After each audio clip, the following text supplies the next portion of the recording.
Hey guys, Midget here. I'm going to be doing an overview on a customer's Mark II CRB KRYTAC. So this is a pretty basic build. I didn't do much internal work.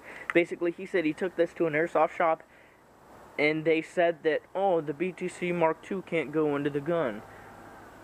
Of course, they didn't, try to modify it, because when I took it apart, there was no even attempt to fit the BTC in. And I told him, I said, whoever you took the gun to, that shop is retarded. Their tech is dumb.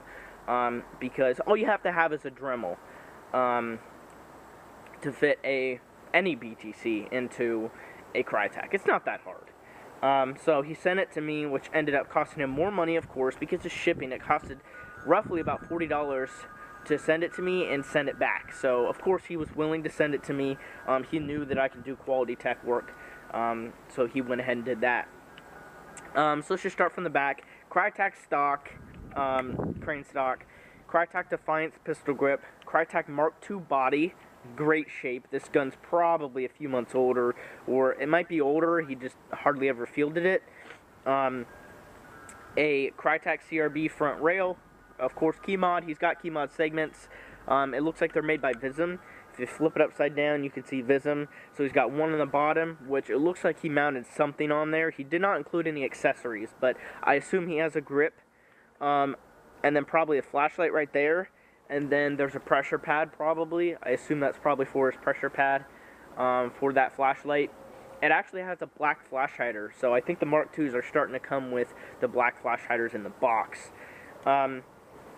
Also, one good thing about this gun that I did notice about the Mark IIs is that the Mark IIs are shipping with sectors with bigger sector cams. Now, it's not a standard sector cam or a sector chip. Let's say that. It's not a standard sector chip. It's just an extension. It's just metal that's longer. So it's going to hold the top of plate back longer, allow BBs to feed. So it's not standard. It's kind of proprietary. You can't put a standard sector chip on there, but they did extend that so it feeds much, much better. And I see no feeding issues with this gun, and I noticed that in this gun. I don't know if all Mark IIs are shipping like that, or if they're starting to do the Mark Is like that, if they're just starting to make the guns, all their guns have that, because it should. All of their guns should have that, because I have seen some stock KRYTACs with major feeding issues because there's no sector chip or anything on there. So with this one, I'm glad to inform that that issue is fixed. Again, I don't know if it's just the Mark IIs or if it's all of them past a certain date. I don't know. I hope that it's all of them past a certain date. But yeah, it's pretty much just a stock KRYTAC Mark II externally. He's done nothing to it besides a chrono tag. I did notice that the store or field that he took it to get it worked on, they dremeled out this screw, they dremeled out this screw, and they dremeled out 2 gearbox screws. So I don't know if they have bad tools. I do know that a lot of these screws are Loctited in, but I've never had to do 4 or 5 screws in one gun. I've only ever had to do like 1. So I don't know. It seems pretty bad to me. As far as the upgrades on it, it's literally a ZCI high torque motor and a BTC Mark II Spectre. That's it. And of course, it's got the stock KRYTAC rotary hop up. It's got the stock KRYTAC barrel and bucking as well. I did notice when he sent this to me, the barrel was flipped completely upside down. Don't know if that was the shop's fault, his fault, but the window on for the bucking to actually be pushed down was upside down, so it would probably shoot like 40 feet. I don't know who did that. Definitely not me, because when I opened it up, it was like that. That is a noob mistake, but I just flipped it around and it shoots great now.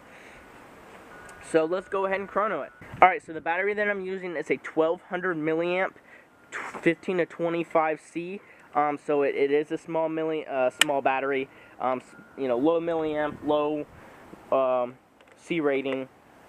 I did tell him to order a 2000 milliamp 11.1. It's only a 15 to 25C still, but it'll provide plenty of power. If this does, then 800 more milliamp will do the same thing. And 2000 milliamp should last him all day. I told him to get that and a lipo charger. Other than that, I don't really have any recommendations. I told him just run .2s. He plays indoors. and the FPS is about 330 to 340. I did chrono it last night, but we'll chrono it again. Of course, like all my videos, you're not going to be able to see the screen, so I'll just read it off. I'll do joules too. 319, 0.95, so not even a joule. 329, which is 1 joule. 322, 320, 322, 318, 320, 324, 322, all below 1 joule. It's like 0.96, 0.92, and then the 1 was 1 joule, which was, I think it was a 330 shot. So yeah, we'll go ahead and just shoot more ammo through it. As far as rate of fire, I'll go ahead and put it through the chrono. It's only 19 rounds a second, so about 20. Nothing special.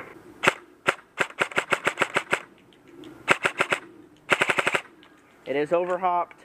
Let's go ahead and turn the hop up down a little bit.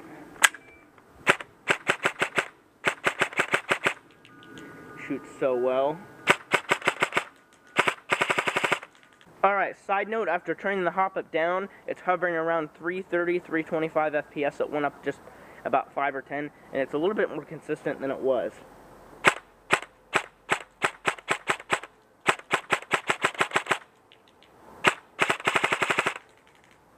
Full auto.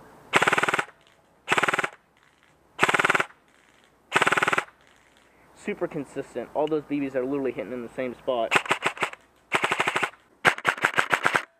Shooting in the woods there.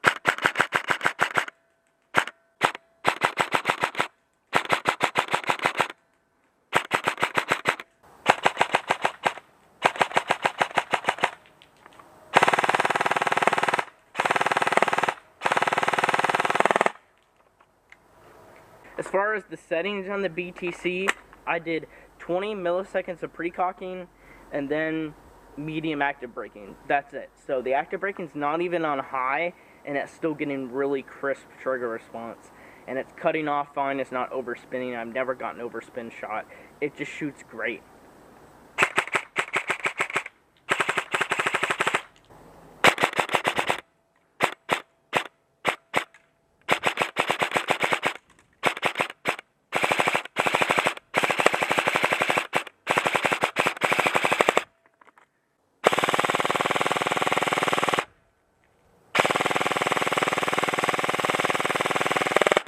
As you can see, definitely a solidly built gun. There's almost no heat to the gun too. It's very, very efficient on power.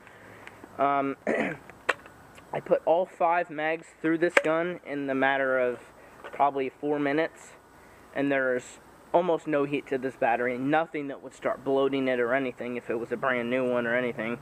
The motor, it's a little warm after 5 mags, but compared to some of the other guns, whew, it's very, very power efficient and very, very cool to the touch. And of course, if you didn't notice, the trigger pull is almost nothing. It's just literally a click.